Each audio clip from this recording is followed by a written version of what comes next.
Hello students, I am Dr. Kamal Kamal Rathor, Assistant Professor in EAFM Department in Government Commerce College Sikar. आज हम business economics में study करेंगे law of demand के बारे में, मांग का नियम। इस टॉपिक में हम जिन पॉइंट्स को कवर करेंगे वो है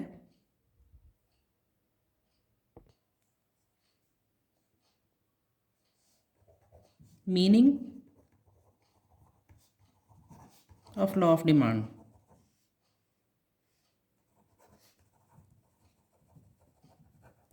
यानी मांग के नियम का अर्थ क्या है, उसकी डेफिनेशंस देखेंगे हम।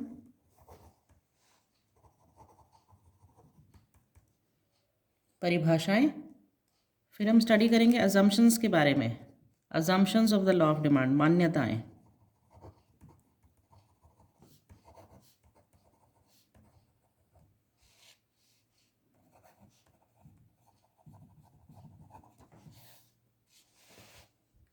Meaning of the law of demand, definition study करेंगे, परिभाषाएं, assumptions of the law of demand, और हम स्टडी करेंगे कैरेक्टरिस्टिक्स के बारे में, विशेषताएं।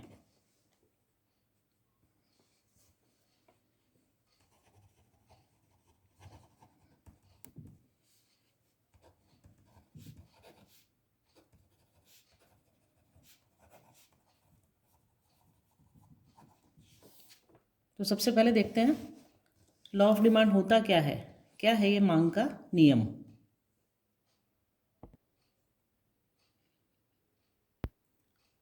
लॉ ऑफ डिमांड क्या करता है? It establishes relationship between the quantity demanded and price of the commodity. ये एक रिलेशनशिप क्रिएट करता है, यानी कि संबंध स्थापित करता है किसके बीच में? वस्तु के मूल्य के बीच में और उसके मांगी जाने वाली मात्रा के बीच में। इसको हम कह सकते हैं इट एस्टैब्लिशेस रिलेशनशिप। किस किस के बीच में रिलेशनशिप स्टैब्लिश कर रहा है? The law of demand establishes relationship between quantity demanded, मांगी गई मात्रा, वस्तु की मांगी जाने वाली मात्रा,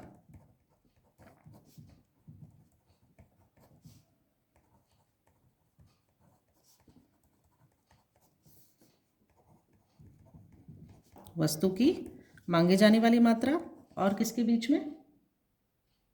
प्राइस के बीच में, वस्तु के मूल्य।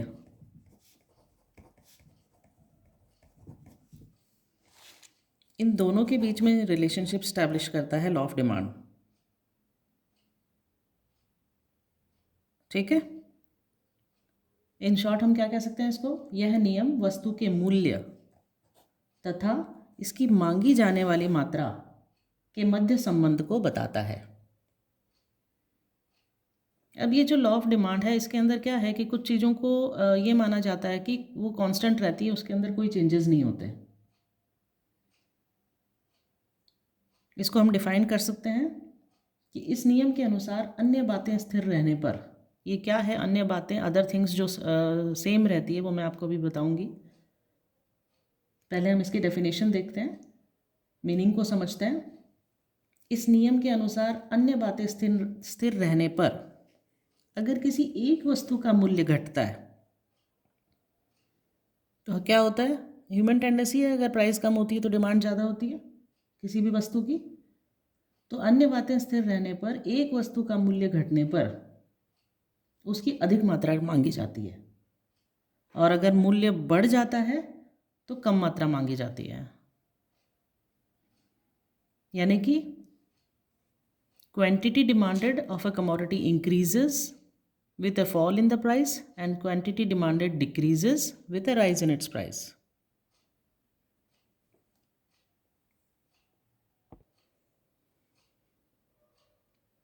लॉ ऑफ डिमांड को हम एक एग्जांपल से समझ सकते हैं। देखिए, एक एग्जांपल लेते हैं ऑरेंजेस का। ऑरेंजेस का सीज़न भी चल रहा है। एक इंडिविजुअल है, कंज्यूमर है, वो कितनी डिमांड करेगा गिवन प्राइस पर? देखिए, सपोज हम मांगते हैं कि 50 रुपीज़ पर केजी प्राइस है, प्राइस केजी में दिया गया है, 50 रुपीज़ पर केजी है। तो जब प्राइस ऑरेंजेस का 50 रुपीज़ है तो वो डिमांड करता है 1 KG. Price is given in rupees and quantity demanded is given in kg. Suppose when the price is 50 rupees, he demands 1 kg of oranges. जब कीमत 50 रुपये है तो उसकी मांग कितनी है? 1 किलो। अब सपोज द प्राइस इंक्रीज़ हो जाती है, प्राइस बढ़ के हम कहते हैं कि 100 रुपीज़ हो गई, 100 रुपीज़ हो जाती है ऑरेंजेस की, तो कितना डिमांड करेगा वो? कम करेगा या ज़्यादा करेगा? जब प्राइस बढ़ जाती है तो उसकी डिमांड कम हो जाती है। पहले वो 1 किलो कर रहा था, अब वो आधा किलो करने लग जाता है।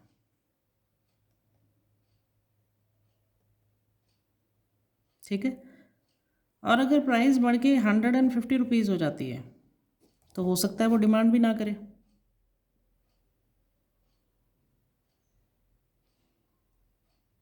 तो ये क्या चीज़ शो कर रहा है ये टेबल आपको? ये टेबल शो करता है कि जब प्राइस कम थी तो डिमांड ज़्यादा थी, जब प्राइस बढ़ गई तो डिमांड कम हो गई। और ये भी हो सकता है कि बहुत ज़्यादा प्राइस हो गई तो वो क्वांटिटी की कोई भी डिमांड ना करे। इसको हम एक एग्जांपल से और से ले सकते हैं। सपोज़ बनाना का एग्जांपल लेते हैं, केले का।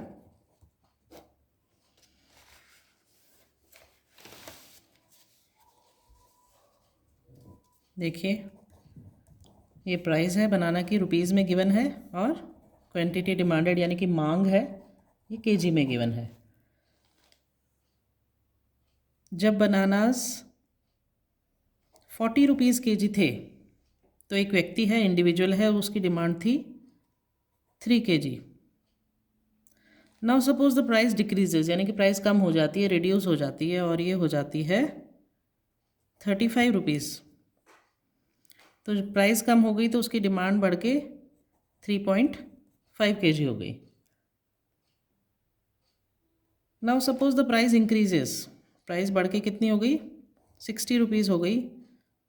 तो उसकी डिमांड क्या हो गई?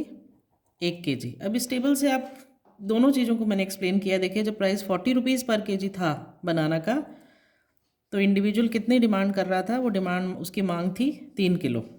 अगर प्राइस कम होती है तो उसकी डिमांड बढ़ के 3.5 किलो हो जाती है, और प्राइस अगर ज़्यादा हो जाती है तो उसकी डिमांड कम होके 1 किलो हो जाती है। तो क्या शो करता है? It shows inverse relationship.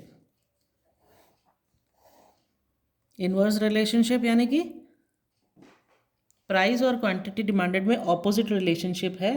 जब प्राइस कम होती है तो डिमांड बढ़ जाती है, और जब प्राइस ज़्यादा होती है तो डिमांड कम हो जाती है। सो लॉ ऑफ डिमांड क्या बताता है? मांग का नियम। मांग का नियम इस्टेब्लिश करता है relationship between quantity demanded and the price of a commodity. यह नियम वस्तु के मूल्य तथा इसकी मांगी जाने वाली मात्रा के मध्य संबंध को बताता है। और इस नियम के अंदर, इस लॉ ऑफ डिमांड में, हम कुछ चीज़ें हैं जिनको कांस्टेंट मानते हैं, स्थिर मानते हैं कि इनमें कोई चेंजेस नहीं होगा। तो इस नियम के अनुसार अन्य बातें स्थिर रहने पर, एक वस्तु का मूल्य घटने पर उसकी अधिक मात्रा मांगी जाती है, और मूल्य बढ़ने पर उसकी कम मात्रा मांगी जाती है।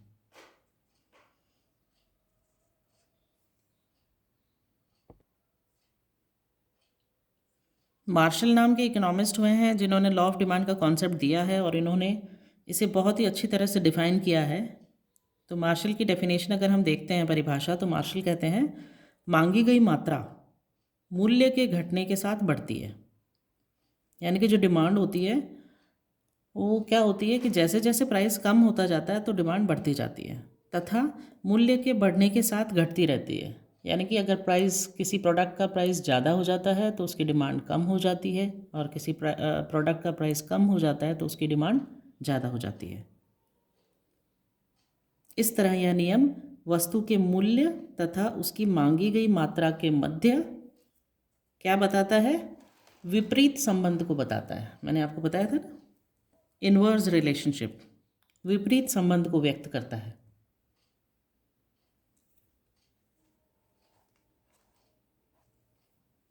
मूल्य के बढ़ने पर मांग घटती है तथा मूल्य में कमी आने पर मांग बढ़ जाती है।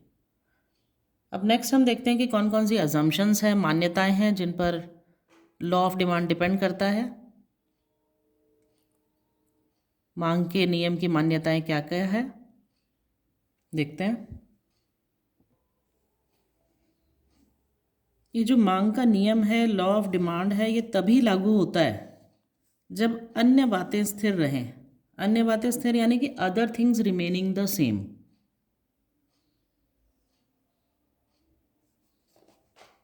अन्य बातें स्थिर रहे को ही हम मांग के नियम की मान्यताएं कहते हैं। ठीक है, these other things remaining the same, they are called the assumptions of the law of demand. और the law of demand will hold good only when the condition of other things remaining the same applies. यानी कि जब अन्य बातें स्थिर रहे वाली condition apply होगी तभी मांग का नियम लागू होगा, अन्यथा मांग का नियम लागू नहीं होगा। और जो ये अन्य बातें स्थिर रहे इसको ही मांग के नियम की मान्यताएं कहते हैं। क्या क्या है मांग के नियम की मान्यताएं? तो देखिए, सबसे पहले है उपभोक्ता के स्वभाव, रुचि तथा अधिमानों में कोई परिवर्तन नहीं होना चाहिए।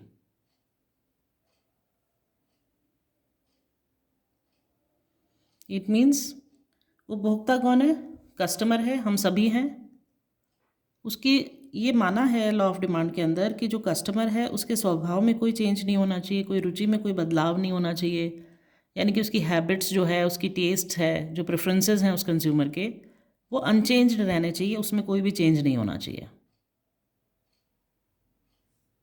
सेकंड क्या है? उपभोक्ता की आय स्थिर रहनी चाहिए। यानी कि कंज्यूमर की जो इनकम है वो कांस्टेंट रहनी चाहिए। There should not be any change in the consumers income. जो खरीदारी कर रहा है कस्टमर, उसके लिए ये माना गया है कि उसकी इनकम चेंज नहीं होगी। थर्ड क्या पॉइंट है? वस्तु विशेष उपभोक्ता को प्रतिष्ठा प्रदान करने वाली नहीं होनी चाहिए। यानी कि जो पर्टिकुलर कमोडिटी वो खरीद रहा है, the particular commodity which is in consideration, it not must be prestigious good नहीं होना चाहिए। कंज्यूमर के लिए वो प्रतिष्ठा प्रदान करने वाली कमोडिटी नहीं होनी चाहिए, वस्तु नहीं होनी चाहिए।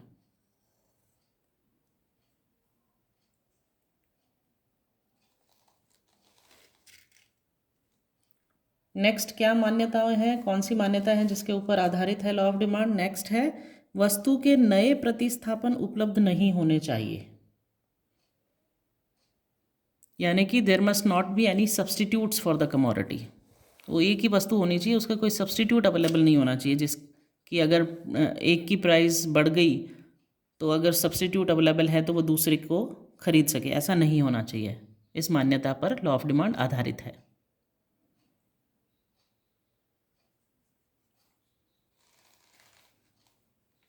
नेक्स्ट पॉइंट क्या है? अन्य वस्तुओं के मूल्यों में परिवर्तन नहीं होना चाहिए। Price of other goods remain the same. यानी कि जो अदर गुड्स हैं, दूसरा सामान है, उनकी प्राइस में there should not be any change. और लास्ट पॉइंट है इसके अंदर क्या है? Quality of the commodity must remain the same.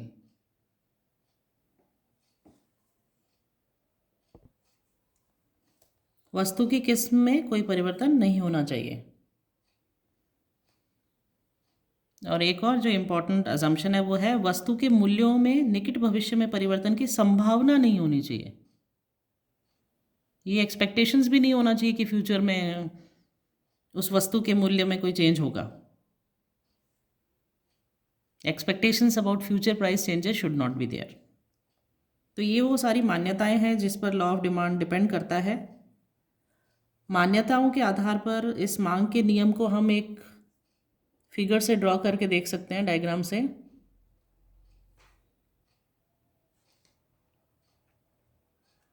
Graphically representation देखिए इसका।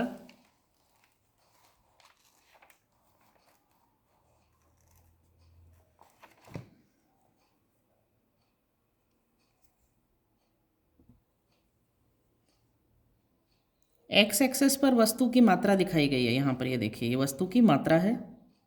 मात्रा यानी कि कितनी डिमांड है, क्वांटिटी डिमांड कितना होगा। और जो ये वाई एक्सेस है, इसके ऊपर वस्तु के मूल्य को दिखाया गया है। अब आप इस ग्राफ को देखिए तो इससे आपको पता चलेगा कि जैसे जैसे प्राइस बढ़ रही है वैसे वैसे डिमांड क्या हो रही है, कम होती जा रही है। तो लॉ ऑफ डिमांड क्या शो करता है, इट शोज इनवर्स रिलेशनशिप। इसका शेप हमेशा डिमांड का होगा क्या होगा, ऊपर से नीचे की ओर आता हुआ। इनवर्स रिलेशनशिप है, यानी कि प्राइस में और क्वांटिटी डिमांडेड में विपरीत संबंध है, ऑपोजिट रिलेशनशिप है। जैसे कि मैंने आपको ऑरेंजेस और बनाना का एग्जाम्पल एक टेबल बना के बताया था, उसको हम एक ग्राफ से भी समझ सकते हैं।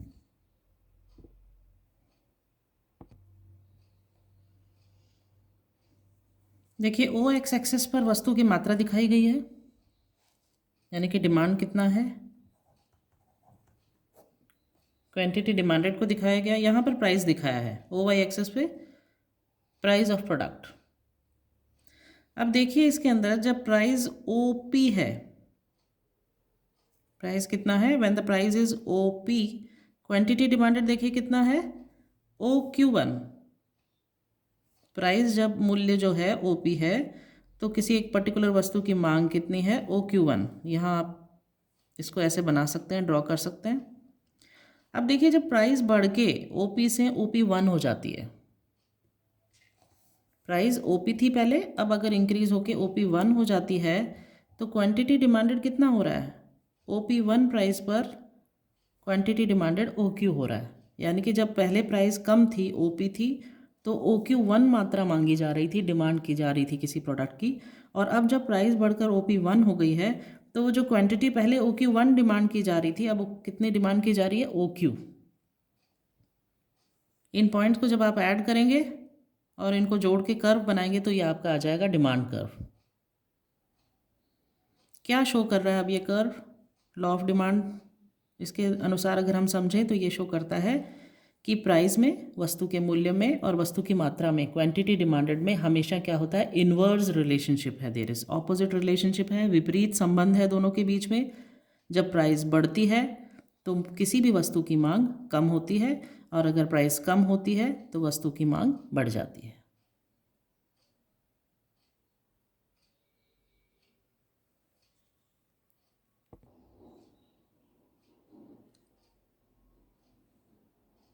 अब हम देखते हैं what are the various characteristics of the law of demand. मांग के नियम की विशेषताएं क्या क्या है।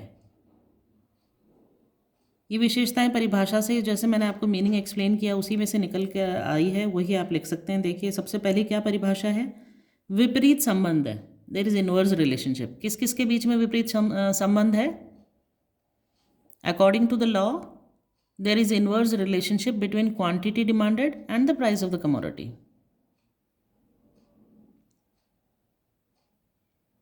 वस्तु के मूल्य में और उसकी मांगी गई मात्रा के बीच में क्या है, विपरीत संबंध है।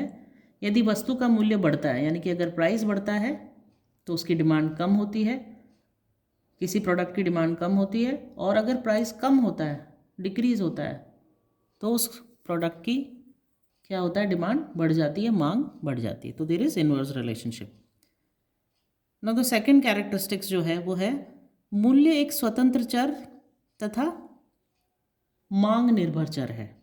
यानी कि जो प्राइस है इंडिपेंडेंट वेरिएबल एंड डिमांड क्या है, डिपेंडेंट वेरिएबल है। प्राइस ऑफ कमोडिटी क्या है, इंडिपेंडेंट वेरिएबल है।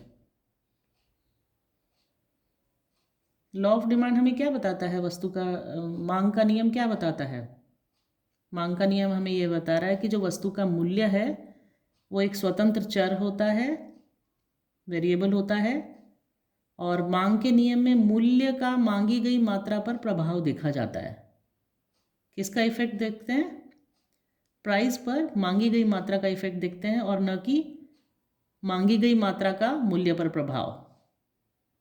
इसलिए मैथमेटिकल लैंग्वेज में क्या कहते हैं, इस नियम के अंतर्गत मूल्य क्या है, प्राइस जो है एक इंडिपेंडेंट वेरिएबल है, और जो मांगी गई मात्रा है यानी क्वांटिटी डिमांडेड है वो क्या है, डिपेंडेंट वेरिएबल है, एक निर्भर चर है। Now the third important characteristics is other things being equal. या हम कह सकते हैं other things remaining the same, अन्य बातें स्थिर रहें। अन्य बातें स्थिर रहें या भी अब मैंने आपको डिटेल में जो अजम्पशंस बताए थे, मान्यताएं बताई थी, वही सारी चीज़ें इसके अंदर आती है कि वो सारी चीज़ें स्थिर रहनी चाहिए, तभी लॉ ऑफ डिमांड अप्लाई करता है, otherwise law of demand apply नहीं करता है। नेक्स्ट इंपॉर्टेंट कैरेक्टरिस्टिक क्या है? यह गुणात्मक कथन है। गुणात्मक कथन यानी कि ये क्या है? एक क्वालिटेटिव स्टेटमेंट है। मांग का जो नियम है, लॉ ऑफ जो डिमांड है, वो एक गुणात्मक कथन है। ये क्या बताता है हमें? ये बताता है कि वस्तु का मूल्य घटने पर उसकी अधिक मात्रा मांगी जाती है और वस्तु का मूल्य बढ़ने पर उसकी कम मात्रा मांगी जाएगी।